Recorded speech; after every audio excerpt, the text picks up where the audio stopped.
এবছর জামাইষষ্ঠীতে আমার আর মায়ের দুজনেরই জ্বর থাকায় শনিবার দিন শুধুমাত্র কোনো রকম নিয়ম কাজটা সারা হয়, আর বাকি প্রোগ্রামটা ঠিক করেছিলাম রবিবার দিনকার করা হবে। সেই মতোই সকাল সকাল আমি রেডি হয়ে বেরিয়ে পড়লাম, আর শুরু হলো মুষলধারে বৃষ্টি। কোনো রকম ভিজে যখন বাড়ি পৌঁছালাম, গিয়ে মায়ের একটা শাড়ি পরাতে তাতে আমাদের ভুতু খুব রেগে গেল।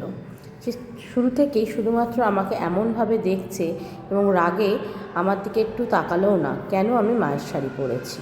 যাক, মা মোটামুটি সমস্ত গুছিয়েই রেখেছিল।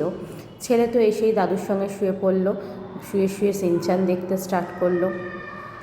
মা সমস্ত কিছু গুছিয়ে রেখেছিল, তাই খুব একটা দেরি হলো না, আমি গিয়েই রান্নায় লেগে পড়লাম। আমি তো রান্নায় ব্যস্ত হয়ে পড়লাম, এর মাঝেই ঘটে গেল এক তুমুল ঘটনা। আমার ছেলে এবং আমার ভাইজির মধ্যে বিশাল ঝগড়া। তারা দুজনে ফোন নিয়ে নিয়ে দাদুর ফোনের ওপর কার অধিকার বেশি সেই নিয়ে লাগলো ঝামেলা, এবং সে ঝামেলা মেটাতে গিয়ে আমরা বড়রা সবাই হননি। কেউ কাউকে কোনো মতেই সরি বলতে রাজি নয়। খুশি ম্যাডামকে ধরে নিয়ে আসা হলো, কিন্তু তাকে কোনো মতেই মানানো যাচ্ছে না, সে খুব রেগে গেছে। ওদের এই খুনসুটি দেখে আমারও ছোটোবেলার অনেক ঘটনা মনে পড়ে গেল। এই ঝগড়া ঝামেলাগুলো ছাড়া ভাই বোনের সম্পর্কই যেন পূরণ হয় না। যাক, এইরকম টকঝাল মিষ্টি অভিজ্ঞতা নিয়ে এবারে আমাদের জামাইষষ্ঠীটা কাটলো। তোমাদের সবার জামাইষষ্ঠী কেমন কাটলো সেটা নিশ্চয়ই জানিও। সবাই ভালো থেকো এবং সবাইকে ভালো রেখো।